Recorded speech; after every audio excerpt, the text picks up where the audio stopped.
Tout. Michel, viens ici un petit peu. On va te jaser pendant que. Juste avant. Ça tourne, là? Tourne-moi ça. On va te jaser avant le rush parce que tantôt, tu vas être hyper occupé. Ouais. Puis il y a une affaire que je demandais à mon ami Régent. Est-ce que ça a déjà été fait une entrevue avec l'idéateur du projet? Pas ben, non. Je pense que je voudrais savoir, moi, puisque plusieurs personnes vont se demander, ça a commencé quand, cette idée-là? Ça a germé à partir de quoi? Oh boy, c'était dans le fond au début du COVID. J'avais appelé Simon, à l'époque, il venait juste de finir de monter son General Lee. Puis, je lui ai fait des images. J'avais une idée, la toune que vous avez entendue, Blinding Light, là, le premier projet qu'on a fait ensemble, c'était le temps du COVID, ça. Et puis, Simon il avait accepté. Après ça, ben, il y a eu d'autres qui se sont rajoutés avec le bolide. On a commencé à monter le scénario. Puis, si on se met dans le contexte du COVID, les gens étaient cloués. On ne peut pas rien faire. Hein. Tout le monde est à la maison. Puis en mode tournage, certaines petites différences qu'on était capable de faire. Puis c'est ça qui a permis que ça a grossi. Parce qu'exemple, quand on est allé à l'aéroport, on a fait des séquences. Bien, c'est la score avant le COVID. C'était la fin de semaine avant que le gouvernement dise qu'on ne peut plus sortir. Mais on avait des caméramans, on avait un avion. Le biplan? Exactement. Puis ça, c'est grâce au bon côté du COVID, ça a permis de faire ça parce que les gens, vu qu'on ne pouvait pas rien faire, l'avion était cloué au sol depuis longtemps, puis de pouvoir participer à un projet de cette façon-là, tu vois ça intéressant. Fait que là, il est venu avec nous autres faire des parts, puis c'était vraiment exceptionnel, cette journée-là. Là. Fait qu'après ça, les danseurs, ça m'a fait, ils ont fait des chorégraphies adaptées pour le scénario. Fait que ça a vraiment parti de cette tourne-là. Puis là, tout le monde a aimé travailler ensemble là-dedans. Puis là, la famille a grossi, puis là, on est connu au niveau de la Sûreté du Québec, les polices municipales. Fait quand on demande un tournage, tout est en bon uniforme. On suit la structure, c'est important. Puis c'est quand même des véhicules sur le chemin. Puis des fois, on bloque le chemin aussi pour faire certaines passes différentes. Fait que là, la police autorise tel barrage de chemin. Si vous vous souvenez un peu du fameux tournage sur le boulevard Université à Sherbrooke, avec le NASCAR puis la poursuite, tout le monde sortait dehors avec le téléphone, puis ça filmait, ça demandait c'était quoi. Mais on a fait des nouvelles partout, parce que le monde voulait savoir c'était qui Moonshine Riders. Puis c'était tout un tournage, c'était spécial. Là, ça demande un déplacement qui est considérable. Ben oui, puis ça demande beaucoup de coordination, parce que là, pour faire un événement comme ça, qui était quand même, on avait quelques kilomètres sur le chemin de barrés, contrôlés par la police de Sherbrooke. Ben, surtout que c'est une route achalandée. Exact. Fait que tout le monde arrêtait sur le bord puis se demandait c'était qui ce gang de clowns-là avec le bolide, puis les fous de boucan, puis la police, tout ça. Là. Fait que ça de semaine en semaine, de mois en mois, la famille grossit tout le temps. Encore aujourd'hui, on est rendu à... Je ne sais même pas le nombre d'épisodes que j'ai fait, là. 7. Je pense qu'on tourne à la Ah, 8e. Simon, on est rendu à 8 épisodes, là, je pense. Écoute, j'avais la mémoire. 8 épisodes. Fait qu'on est rendu à 8 épisodes déjà de montée. Puis là, la 9 est en production. Puis là, ici, aujourd'hui, bien, on fait, dans le fond, on arrête à 9. Puis l'année prochaine, c'est une nouvelle série qu'on monte. Une nouvelle série de Moonshine Riders. Fait qu'aujourd'hui, dans le fond, on se regroupe, on fait des séquences qui vont servir à... Une banque d'images. Une banque d'images qui vont servir à des fois... voyons, excusez, je cherche mon mot, tu feras une cote là-dessus. Qui vont servir, dans le fond, à marier deux séquences ensemble. Tu sais, des fois, tu peux avoir un tournage de char puis tout ça. Puis on a besoin d'un petit peu d'un break parce que là, c'est tout le temps intense.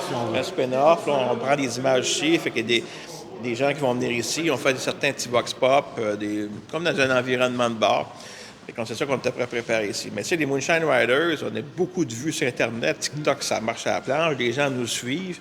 Puis même nos acteurs, hein, il faut le dire, qui font un travail exceptionnel, bien, ils se font reconnaître partout. Là. Il y en a qui travaillent... il y en a qui travaillent à l'extérieur, puis les gars l'appellent. On va laisser passer notre ami ici. Hein? Il a le don de couper les vox pop. Puis. Ah, mais... Ouais, c'est ça. Attends, toi, j'ai pas fini, toi. Ah oui, je voulais juste souligner le spin-off qui va s'exécuter pour l'autre série, ça va être sensiblement les mêmes personnages. Ça va être sensiblement les mêmes personnages, sauf que dans l'autre série, c'est sûr qu'on fait affaire. On va reprendre ça, là. Tu feras une cote là-dessus. Ça va être notre bac. C'est parti, ça recorde. Alors, on disait donc qu'avec le spin-off qui va s'exécuter, ça va être sensiblement les mêmes personnages, sauf qu'on était rendu là. En fait, c'est qu'on rajoute des nouveaux personnages aussi, puisque seulement la famille grandit. Ça nous prend des gens de second plan aussi qui viennent agrémenter différentes scènes.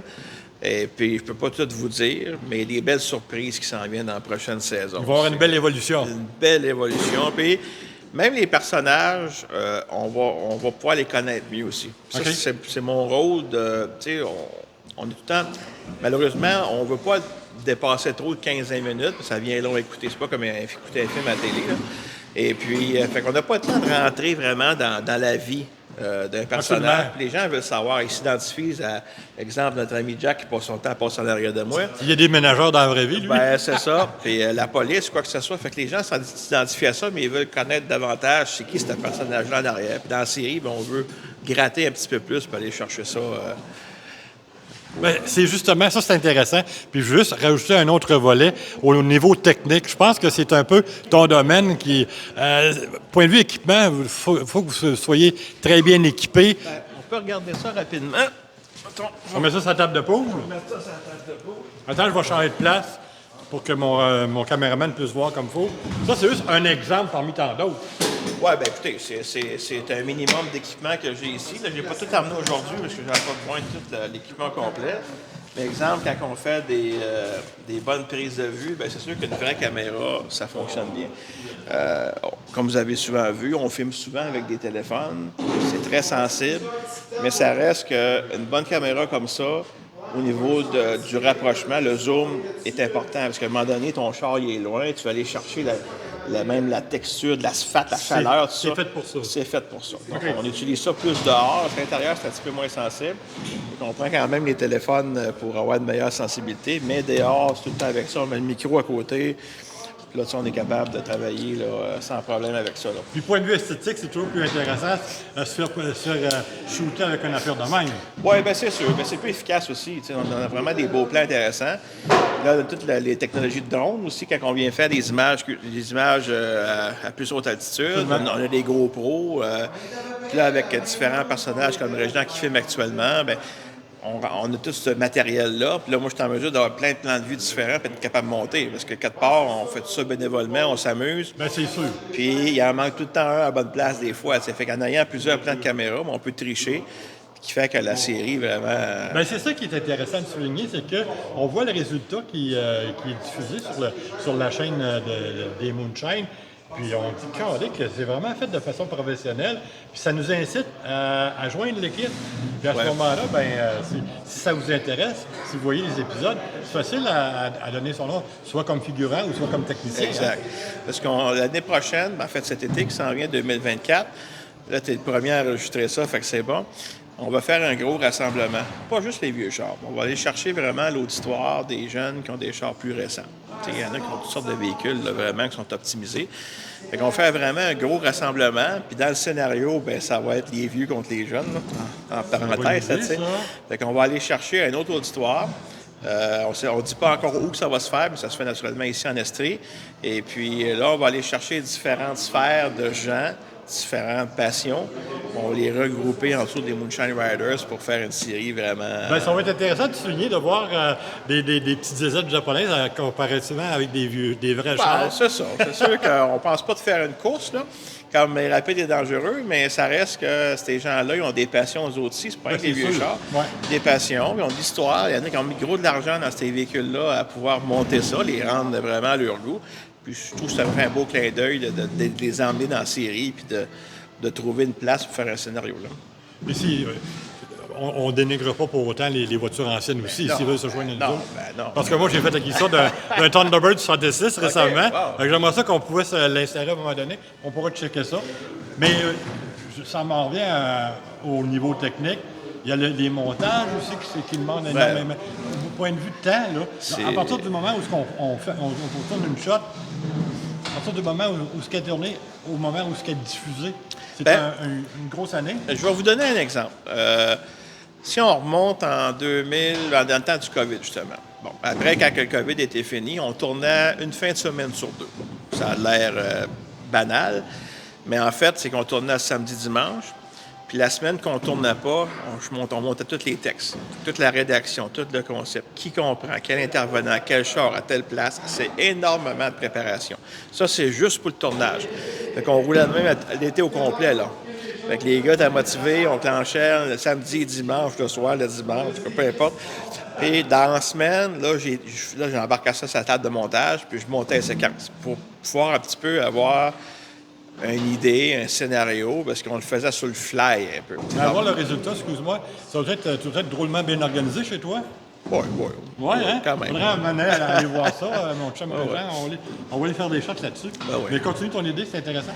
Ben c'est ça. Fait que dans le fond, tu sais, c'est vraiment un mix de tout. Là, tu sais. J'ai mon fils Benjamin qui m'aide énormément aussi au niveau du traitement des images, parce qu'on sait, on fait, mais tu sais, comme ça donne une couleur.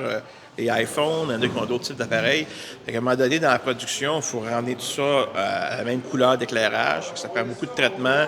Vous ne le voyez pas des fois, mais toutes les images sont toutes fine-tunées. Les contrastes, on veut que les pneus sortent bien, l'éclairage. Il y a du fine-tune pas mal. Là. J'ai fait quelques tournages, puis c'est pour ça que j'ai vraiment embarqué dans le projet, parce que il n'y a pas grand-chose qui est laissé au hasard. Non.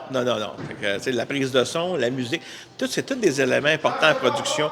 Souvent, les gens, ils vont faire des vidéos, c'est correct, mais la musique, c'est 50 du feeling. Quand vous écoutez un film d'horreur, là, tu entends la musique tranquillement s'en venir, là tu fais le saut, mais c'est la musique qui t'emmène à quelque chose. Pas de musique, c'est pas le même effet. Mieux que la musique, c'est fini, là. Oh, Il ne se passe plus rien. Fait que les chars, ça m'a fait, surtout les vieux chars, il y a des beaux sons, ça ronronne, c'est le fun, il faut les entendre.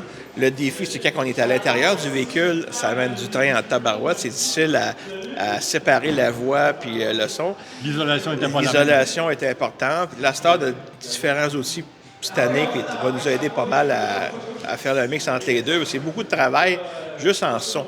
Parce qu'il faut aller séparer les éléments. Tu as beaucoup de bruit, tu as du vent dehors, tu as toutes sortes de conditions. Là, il faut ramener ça à... Comme là, aussi en arrière, j'ai beaucoup de background, mais grâce à un micro comme tu as là, bien, ça me permet d'isoler le son puis d'aller chercher vraiment la qualité que tu as besoin. Là. Mais c'est beaucoup de travail. Mais comment tu as appris tes connaissances? As-tu appris sur le tas? Es-tu un autodidacte ou tu as suivi des cours là-dedans? J'ai jamais suivi de cours. J'ai commencé, j'avais peut-être 7-8 ans. Là. C'est la passion qui mène. Mes grands-parents avaient des caméras dans le temps, VHS, ces bebelles-là. J'ai commencé, j'avais des 3/4 de pouce, je faisais du montage à 3/4 de pouce. J'étais chanceux un peu, là. Ma famille était déjà équipée là-dedans. OK. Puis on avait un sous d'enregistrement. Ça m'a permis de baigner là-dedans. Puis pour moi, c'est une passion, puis c'est un plaisir. Là. C'est pas compliqué. C'est pas un travail de bâtir ça. C'est beaucoup de temps, par contre. Ça demande beaucoup de temps. C'est pour ça qu'à cette heure, avec l'équipe de Moonshine qui grossit, bien, on a des gens qui s'occupent de la planification. Parce que justement, quand on fait un tournage, c'est important de dire, bon, mais là, peux-tu venir tel soir? Ou là, si la personne ne peut pas venir, bien, qui qu'on prend à la place? Ou, chacun nos occupations. Fait que c'est beaucoup de logistique. Fait qu'une fois que la logistique est réglée, là, on passe en tournage. Puis après ça, le montage, c'est des mois et des mois de travail pour un épisode. Là. C'est sûr. Puis moi, je fais pas ça comme métier principal. Là. J'ai ma job au travers de ça. Fait que le soir, dans la barque, c'est la table de montage, puis on fait ça. Fait que c'est beaucoup de travail là, pour tout. J'ai pas fait le calcul encore, le nombre d'heures, mais c'est fou. Là. T'as tout ce qu'on a fait. Là, puis chacun apporte son temps aussi là-dedans. Il n'y a pas juste moi. Il y a des gars avec les chars, dès qu'ils viennent coucher en ville parce qu'ils viennent de l'extérieur. Oui. Quand tu regardes tout ça, là, on fait virer l'économie. Là. C'est sûr et certain. En terminant, pour ceux qui nous regardent, ceux qui regardent la chaîne YouTube, la plateforme pour voir les vidéos, peux-tu me donner l'adresse de ton site web? Puis, Bien, on peut aller sur moonshineriders.com. C'est sûr. Tu peux filmer comme ouais, ça. Moonshine C'est pas mal Riders. le même design que ça. Pas mal ça.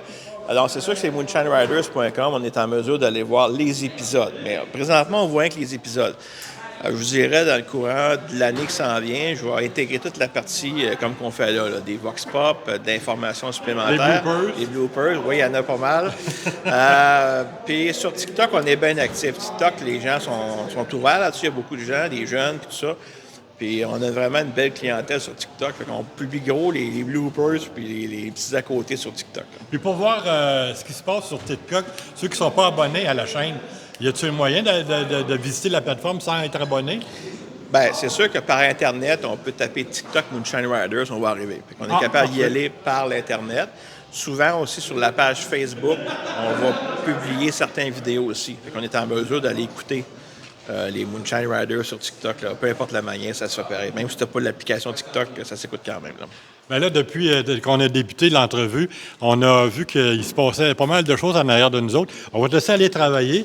Les comédiens sont pas mal, pas tout rentrés, mais ils commencent à avoir de l'action. Fait qu'on va te laisser là-dessus, et puis on se revoit plus tard. Excellent, merci beaucoup. Ah, t'as du stock inédit là-dessus, toi, là.